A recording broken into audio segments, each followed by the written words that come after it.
Welcome friends. आज जो हम स्कीम स्टडी करने जा रहे हैं उसका नाम है इंटेंसिफाइड मिशन इंद्रधनुष। मिशन इंद्रधनुष और इंद्रधनुष प्लान ये दो अलग अलग चीज़ें हैं। हमें इनके अंदर कन्फ्यूजन नहीं करना है। जो मिशन इंद्रधनुष है वो हेल्थ से रिलेटेड है और जो इंद्रधनुष प्लान है वो बैंकिंग सेक्टर से रिलेटेड है, रिवाइवल ऑफ बैंक से रिलेटेड है।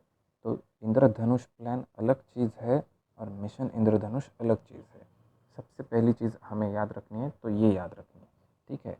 तो अभी ये इंटेंसिफाइड मिशन इंद्रधनुष है क्या एग्जैक्टली तो ये आता है ministry of health and family welfare के अंदर, ठीक है। ये इसका एम क्या है? It aims to reach each and every child under 2 years of age and all those pregnant women who have been left uncovered। तो ये किन लोगों तक पहुंचने की बात करता है? तो जो भी चाइल्ड है 2 ईयर से कम जिनकी उम्र है और सारी प्रेग्नेंट महिलाएं जिन तक अभी वैक्सीनेशन नहीं पहुंचा है, तो उन सबको कवर करवाने के लिए मिशन इंद्रधनुष गवर्नमेंट ने लॉन्च किया है, ठीक है। आई होप आपको ये इसका ऑब्जेक्टिव समझ आया होगा। तो ये करने क्या वाला है? It will focus on immunisation coverage in select district, ठीक है। ये जो सिलेक्ट है ये भी हमें याद रखना है, क्योंकि सिलेक्ट की जगह वो ऑल लिख सकते हैं कि it will focus on immunisation coverage in all districts. तो वो स्टेटमेंट रॉन्ग हो जाएगा क्योंकि ये सिलेक्ट डिस्ट्रिक्ट्स में इम्प्लीमेंट होने वाला है बाय दिसंबर 2018। तो देखिए ये काफ़ी पुराना हो गया है, पर फिर भी हमें याद रखना है, क्योंकि गवर्नमेंट स्कीम्स के बारे में ऐसा भी हमें पैटर्न देखने को मिला है कि 2-2 साल तक पुराने भी गवर्नमेंट स्कीम का एग्ज़ाम्स में आए हैं।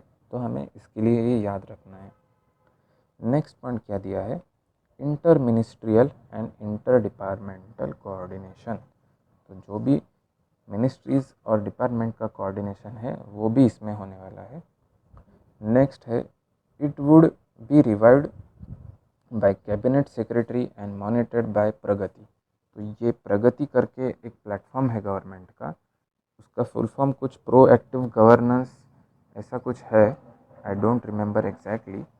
पर उसके अंदर क्या होता है कि जो हमारे कैबिनेट सेक्रेटरी है वो सारे स्टेट गवर्नमेंट्स के जो चीफ सेक्रेटरीज है तो उनको मॉनिटर करते हैं और वहाँ से सारी स्कीम्स मॉनिटर होती है, ठीक है। तो ये डायरेक्टली कैबिनेट सेक्रेटरी के अंदर आता है। नेक्स्ट पॉइंट क्या है? Need based deployment of auxiliary nurse midwives, ANM, ठीक है। ऑक्सिलरी नर्स मिडवाइफ्स क्या होती है? वो फीमेल हेल्थ वर्कर्स है जो गाँवों में या छोटे छोटे इलाकों में जाके गवर्नमेंट की सर्विसेज वहाँ पे प्रोवाइड करती है। तो उनका डिप्लॉयमेंट भी मिशन इंद्रधनुष के अंदर होने वाला है। तो अगर ये इम्यूनाइजेशन प्रोग्राम है और वैक्सीन प्रोवाइड करता है तो कौन सी डिजीज़ के लिए ये वैक्सीन प्रोवाइड करवाता है? तो हमें याद रखने हैं, यहाँ पे वो डिसीज़ की लिस्ट दी है। Diphtheria, polio, tetanus, pertussis, measles, severe TB, hepatitis B, Japanese encephalitis, pneumonia and measles rubella MR, ठीक है। तो इतने सारे डिसीज़ के ऊपर ये वैक्सीनेशन प्रोवाइड करते हैं मिशन इंद्रधनुष के अंदर। वैसे तो इतने सारे डिसीज़ याद रखने की ज़रूरत नहीं है, पर मैंने एक रेप्यूटेड इंस्टीट्यूट की टेस्ट सीरीज़ में इसके ऊपर क्वेश्चन देखा था जिसमें उन्होंने डिसीज़ भी इंक्लूड किए थे वो क्वेश्चन में। तो आपकी मर्ज़ी है, आपको अगर याद रखना है तो आप इस सबको याद रखते हैं। मेरे मत से आपको सिर्फ यहाँ पे मिशन की मिनिस्ट्री याद रखनी चाहिए और क्राइटेरियाज याद रखने चाहिए कि child under 2 years of age and pregnant woman, ठीक है। तो ये 2 year की जगह वो 5 year भी लिख सकते हैं। तो 5 year होगा तो वो इंटेंसिफाइड मिशन इंद्रधनुष के अंदर नहीं होगा। तो इतना भी अगर आप याद रखते हैं तो भी बहुत है। और हाँ, साथ में ये भी याद रखना है कि ये सिलेक्ट डिस्ट्रिक्ट्स में इम्प्लीमेंट होने वाला है, ना कि ऑल डिस्ट्रिक्ट्स में, ठीक है। तो आई होप आपने ये सारे पॉइंट नोट किए होंगे। मैं वापस एक बार इनको पढ़ता हूँ, थोड़ा फास्ट में पढ़ेंगे। इंटेंसिफाइड मिशन इंद्रधनुष आता है ministry of health and family welfare के अंडर।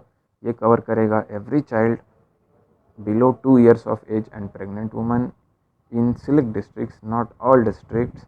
और उसमें कौन से डिसीजेस के अगेंस्ट वैक्सीनेशन प्रोवाइड किए जा रही है? Diphtheria, polio, tetanus, pertussis, measles, severe TB, hepatitis B, Japanese encephalitis, pneumonia and measles rubella. ठीक है, तो आई होप आपको ये स्कीम अच्छे से समझ आई होगी और आपने ये सारे पॉइंट्स भी नोट किए होंगे अपने साइड पे।